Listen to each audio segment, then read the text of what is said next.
Well, friends, very good morning, all of you. I am JP Malik before you. Welcome to Success Mantra by J Malik. Today we will discuss personal loan. Personal loan कैसे लिया जाए, कि कौन इसके लिए eligible है, किसको मिल सकता है, कब लेना चाहिए, क्यों लेना चाहिए, इसके क्या फ़ायदे और नुकसान हैं। तो हम पर्सनल लोन के विषय में आपको पूरी जानकारी देंगे। आप इस वीडियो को शुरू से और आखिर तक देखें।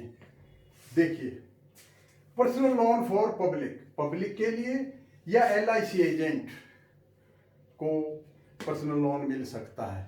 कौन कौन से व्यक्तियों को ये लोन दिया जा सकता है और किस पर्पज क्या है। पर्सनल नीड्स, व्यक्ति को कई बार पर्सनल नीड्स होती हैं। ये अनसिक्योर्ड लोन है।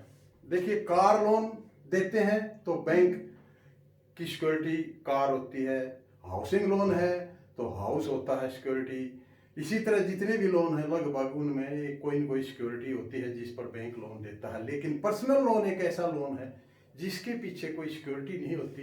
ये पर्सनल नीड्स के लिए दिया जाता है और ये किसी भी काम में यूज किया जा सकता है। वैसे मेडिकल पर्पजेज, एजुकेशन बच्चों का, इस तरह प्रोडक्टिव पर्पज के लिए ये लेना चाहिए। अनप्रोडक्टिव पर्पज के लिए लोन नहीं होता है। तो देखिए, इसकी मेन क्या शर्तें हैं। ब्रांच को पहले देखते हैं कि ब्रांच, कौन सी ब्रांच इस लोन को कर सकती हैं।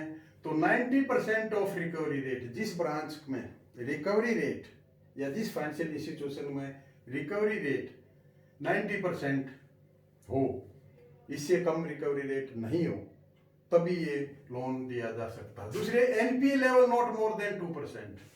NPA का जो लेवल है इस सेगमेंट में 2% से ज़्यादा NPA, नॉन परफॉर्मिंग एसेट, नहीं होनी चाहिए। 2%, मेरा कहने का तात्पर्य है कि इस सेगमेंट में 2% से ज़्यादा लोन खराब नहीं होने चाहिए। चेक ऑफ फैसिलिटी तीसरी है। Check off facility, check off facility क्या होती है। इसमें एक एम्प्लॉयर अपनी एम्प्लॉय के बारे में एक अंडरटेकिंग देता है कि इस लोन को हम, लोन में इसकी जो सैलरी आती है उस सैलरी को हम लोन में भेजते रहेंगे। एक वो अंडरटेकिंग देता है, तभी बैंक इसको लोन करेगा। इसको बोलते हैं check off facility. Salaried from branch, जिस ब्रांच में सैलरी आती है तो प्रेफरेंस उसी को दी जाती है कि उसको लोन दिया जाए, क्योंकि सैलरी से उसकी EMI रिकवर होती रहती है। हालांकि एक बैंक से दूसरे बैंक में भी लोन लिया जा सकता है। चेक ऑफ फैसिलिटी, जिसमें एम्प्लॉयर अपने एम्प्लॉय के बारे में बैंक को एक अंडरटेकिंग दे कि मैं इसकी किस्तें, इसकी सैलरी के थ्रू इसकी किस्तें भेजते रहेंगे उस लोन अकाउंट में। तो पांचवी चीज है सिबिल रिपोर्ट। देखिए, सिबिल रिपोर्ट ओके होनी चाहिए। जिस भी एम्प्लॉय ने, व्यक्ति ने लोन लेना है तो सिबिल रिपोर्ट ओके हो। ये क्या रिपोर्ट होती है? ये एक ऐसी रिपोर्ट है जो किसी भी व्यक्ति के, उसने कितना लोन लिया है, कितना उसका आउटस्टैंडिंग है, क्या डिफॉल्ट है, तो ये सारा ये सिबिल रिपोर्ट में आता है। Credit information bureau of India limited एक एजेंसी है सिबिल की, जहां पर जो भी लोन कंप्यूटर के माध्यम से वो वहां एंट्री हो जाती है। अगर डिफॉल्ट है तो सिबिल रिपोर्ट अच्छी नहीं आएगी तो लोन नहीं मिलेगा। तो पर्सनल लोन में ये 5 चीजें मेन हैं इसको लेने के लिए। तो ये 5 चीजों का ध्यान रखा जाता है और ये 2 फॉर्म में मिलता है। टर्म लोन में फिक्स EMI बनाई दी जाती है और जो 60 महीने की या 24 महीने की या 36 महीने की, आगे बताएंगे। और OD रिड्यूसिंग लिमिट है या OD लिमिट, ओवर ड्राफ्ट दिया जाता है, जिसमें जैसे जैसे अवेलमेंट होती जाती है उसकी लिमिट रिड्यूस होती जाती है। तो 2 तरीके हैं पर्सनल लोन को लेने के। अब देखिए, एलिजिबिलिटी, कौन कौन से लोग, व्यक्ति इस फैसिलिटी को अवेल कर सकते हैं। ऑल परमानेंट डिफेंस पर्सनल, जिनकी भी रिटायरमेंट 24 महीने से ज़्यादा रहती है उनको दिया जा सकता है। अगर रिटायरमेंट विद इन 24 मंथ्स में रिटायरमेंट है तो उनको एंटरटेन नहीं की भी किया जा सकता। तो एक तो ये है डिफेंस पर्सनल जितने भी हैं। All permanent employ of central state government public sector undertaking reputed company institutions, जिस इंस्टीट्यूशन जैसे schools, colleges, universities, hospitals, nursing homes etcetera, इसके जितने भी एम्प्लॉय हैं उनको, जो परमानेंट एम्प्लॉय हैं उनको ये लोन फैसिलिटी है। तीसरा है प्रोफेशनली क्वालिफाइड। प्रोफेशनली क्वालिफाइड में डॉक्टर्स जो MBBS, BDS and above having, यहाँ पर कंडीशन इनकी क्या है, NMI of ₹4 lakh and above, और इसमें 3 years ITRs, ABS receipted by ITO, ABS audited balance sheet जो है इनकम टैक्स ऑफिस से मिलती है, उसको बैंक ने रिकॉर्ड में रखना है। तो तीसरा ये है। चौथा LIC एजेंट। LIC एजेंट के केस में LIC जो एजेंट है aged below 60 years with more than 5 years of agency, उसकी एजेंसी 5 years रनिंग हो और स्टेबल इनकम हो, रिपेइंग कैपेसिटी हो, उसकी कम से कम 10,000 एवरेज उसको कमीशन होना चाहिए, मिलना चाहिए, तो उस LIC एजेंट को भी ये फैसिलिटी है। तो अब लोन अमाउंट देखिए कितना इसमें दिया जा सकता है। मिनिमम ₹50,000 और मैक्सिमम ₹25 लाख, 25 लाख तक दिया जा सकता है। कुछ बैंक 10 लाख तक देते हैं, कुछ 5 लाख तक देते हैं, कुछ 20-25, ये it is varying from bank to bank, ये एक बैंक से दूसरे बैंक में भिन्न है। फिर भी हमें कॉमन गाइडलाइन मैंने दी है, तो मिनिमम 50,000 और मैक्सिमम 25 लाख तक लोन इसमें मिल सकता है। PNB की अगर मैं बात करूं तो PNB में मैक्सिमम ₹10 लाख है और LIC एजेंट को PNB बैंक मैक्सिमम 2 लाख देता है।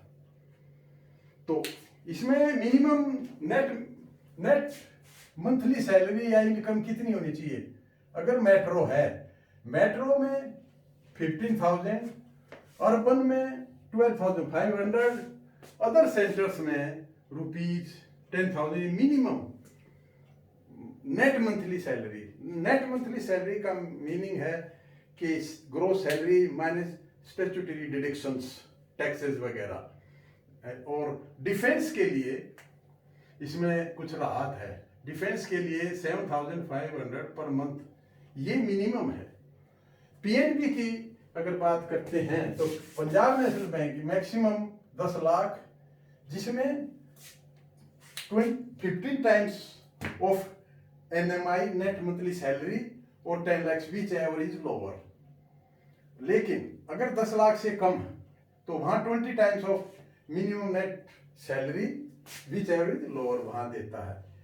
और देखिए अगर हायर अमाउंट के लिए जाना है तो वहां पर मिनिमम नेट सैलरी जो मेट्रो में रखी है वो 50,000 है 10 लाख एंड अबव के लिए, और अर्बन में 40,000, other centre 30,000। Drawing salary through, इसमें प्रेफरेबली बैंक उसी को ये फैसिलिटी देते हैं जिसकी सैलरी उस बैंक में आती है। ये उसकी बैंक की प्रायोरिटी है कि उसको, हालांकि चेक ऑफ फैसिलिटी से दी जा सकती है दूसरे बैंक से भी, लेकिन प्रायोरिटी यही रहती है कि क्योंकि ये अनसिक्योर्ड लोन है, इसलिए बैंक यहाँ पर ये प्रिकॉशन लेता है कि उसकी सैलरी उसी बैंक में आए जो इसको लोन करना चाहता है। मैक्सिमम डिडक्शन अलाउड 40% to 70% है, 40% तक डिडक्शन अलाउ है, उसके बाद उसको डिडक्शन अलाउ नहीं है, including EMI of this loan, personal loan की EMI को मिला करके भी 70% किस में है, 40 किस में है, 50 और 60 किस में है। आइए, net monthly salary up to 30,000, अगर किसी की नेट 30,000 बनती है तो 40%, 30,000 से ऊपर और 60,000 तक 50% तक डिडक्शन अलाउड है। और अबव 60,000 टू 1 लाख यहाँ पर 60% है। और अबव रुपीज 1 लाख यहाँ पर 70% डिडक्शन। इसका मतलब ये है कि उसकी ईएमआई मिला के उसकी 70% तक उसकी डिडक्शन हो सकती है इस केस में, क्योंकि यहाँ पर सैलरी ज्यादा है। अब देखिए इसका रीपेमेंट कैसे होगा। ये टर्म लोन 60 ईएमआई होती हैं, 60 में करना होता है। डिफेंस पर्सनल को 36 ईएमआई। और एलआईसी एजेंट का ये ध्यान रखना है कि 65 ईयर्स ऑफ एज तक उसकी रिकवरी हो जाए। अगर वो 60 साल का अगर कोई एलआईसी एजेंट है वो लोन लेता तो 65 तक उसकी रिकवरी हो जाए। अगर 61 का है तो 65 तक, 62 का है तो भी 65 तक उसकी लोन रिकवरी आ जाए।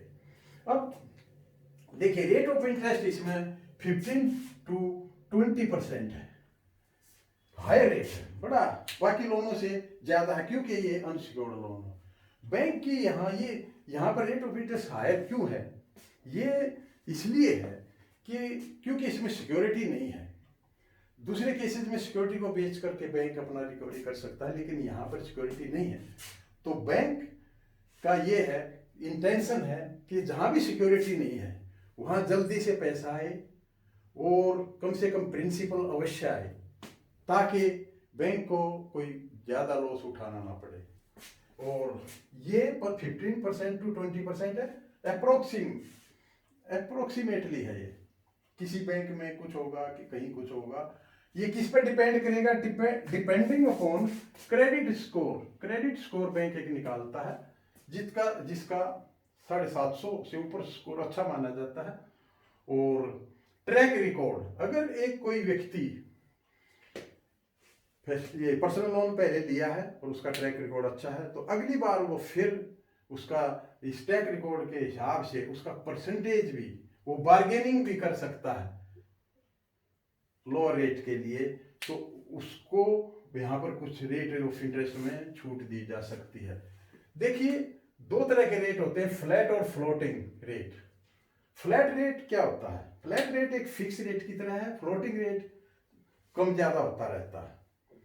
तो कुछ कंपनी या कुछ फाइनेंशियल इंस्टीट्यूशंस क्या करती हैं कि वो एक बार में पूरा ब्याज लगा देते हैं। जैसे कोई 24 मंथ्स के लिए पर्सनल लोन दिया या 12 मंथ्स के लिए ही दिया तो वो पूरा ब्याज उसमें लगा देते हैं। आप उसको पहले भी एडजस्ट करेंगे तो भी वो पूरा ब्याज रिकवर कर लेते हैं। तो पहले रिकवरी देने का फायदा वहाँ नहीं मिलता है। इसीलिए एप्लीकेंट को क्या चाहिए कि वो पहले सारी चीज़ें अच्छे से देख लें कि अगर वो फ्लैट रेट ही लगाते हैं तो फिर जल्दी रिकवरी देने का भी कोई फायदा नहीं। वैसे रिड्यूसिंग सिस्टम सबसे बेस्ट है, फ्लोटिंग और रिड्यूसिंग। रिड्यूसिंग सिस्टम में क्या है कि जैसे जैसे अब उसमें कोई भी लोनी उसमें पैसा देता है तो रिड्यूस होता रहता है, रिड्यूसिंग अमाउंट पे इंटरेस्ट चार्ज होता है। लेकिन फ्लैट में क्या है, फ्लैट में फ्लैट ही लग जाता है वो, क्योंकि उसमें एक बार पूरा लगा लिया जाता है, उसको ईएमआई में डिवाइड कर दिया जाता है। तो ये रेट चेक करना चाहिए जिसने भी ये लोन लेना है।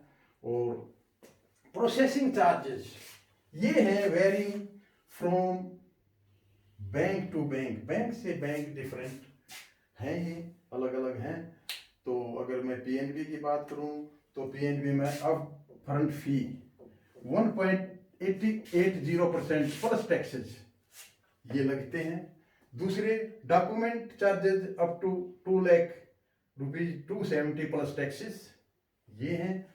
और above rupees 2 lakh 450 plus taxes ये पीएनबी के हैं। इसी तरह थोड़े थोड़े अलग अलग हैं बैंकों के। डिफेंस के केस में ये चार्जेस नील हैं। तो यहाँ पर इसका ये भी चेक करना चाहिए कि किस बैंक के खर्चे कम या ज़्यादा हैं, तो वहाँ से वो लोन लें जहाँ पर कुछ उसको रियायत है। तो अब सिक्योरिटी में थर्ड पार्टी गारंटी ये ली जा सकती है एक्सेप्टेबल टू बैंक, जो बैंक को एक्सेप्टेबल हो।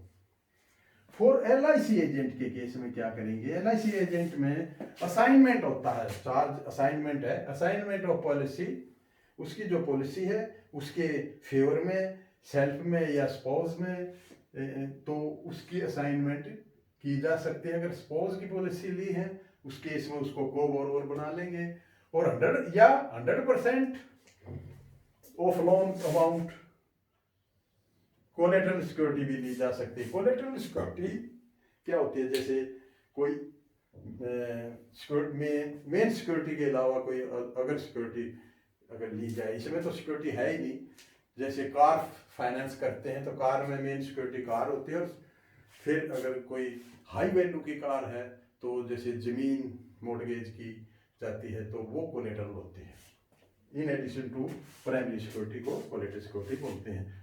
और अंडरटेकिंग एक लेते हैं to remit the commission directly to loan amount.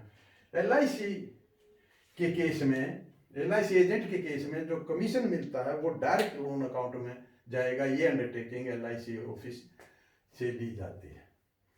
तो मार्जिन नील है, इसमें कोई मार्जिन नहीं है। तो अब इस स्कीम के प्रोज एंड कॉन्स क्या हैं, मतलब इसके फेवरेबल और डिसफेवरेबल पॉइंट्स क्या हैं, क्या इसके पर्सनल लोन के क्या क्या बेनिफिट हैं, क्या क्या लॉस नज़र आते हैं। देखो, इसमें जो प्रोज हैं, जो आपको बेनिफिट लगेंगे, इसमें सबसे तो यह है कि क्विक सैंक्शन बहुत जल्दी मिल जाती है, डॉक्यूमेंटेशन कोई लंबे चौड़े नहीं होते, और लोन की जो फॉर्मेलिटीज हैं कम हैं। तो ये इसके बेनिफिट हैं। क्योंकि ये एक इमरजेंसी लोन है, मैं इसको एक इमरजेंसी लोन समझता हूँ, क्योंकि इसमें हाई रेट ऑफ इंटरेस्ट है। लेकिन कभी व्यक्ति को 2-4 लाख की जरूरत पड़ जाए और कोई बड़ा काम वो करने जा रहे हैं तो लेने में कोई हर्ज नहीं है। लेकिन इसका क्योंकि higher of rate of interest है, ये it should be availed only in emergent situations. ये इमरजेंसी सर्कमस्टांसेस में ही इसको अवेल करना चाहिए, क्योंकि इसमें हाई रेट ऑफ इंटरेस्ट है।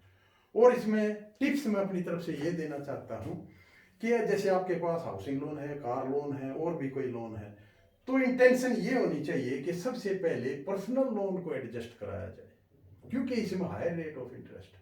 इसको ज़्यादा लंबा पीरियड इसको नहीं देना चाहिए, क्योंकि इसमें ब्याज बहुत एक बड़ा फैक्टर है। तो first of all personal loan भी एडजस्टेड, ये एडजस्ट किया जाना चाहिए। और भी फ्रेंड्स, अगर कोई आपकी इससे संबंधित क्वेरी है तो आप कमेंट्स करके मुझे बता सकते हैं, मैं इस पर आपकी रिप्लाई दूंगा। इस वीडियो को आप शेयर करें। अगर आप पहली बार इस वीडियो को वॉच कर रहे हैं तो इसको सब्सक्राइब करें, ताकि इसका जो नोटिफिकेशन है आपको सबसे पहले मिलता रहे। तो have a nice day, thank you.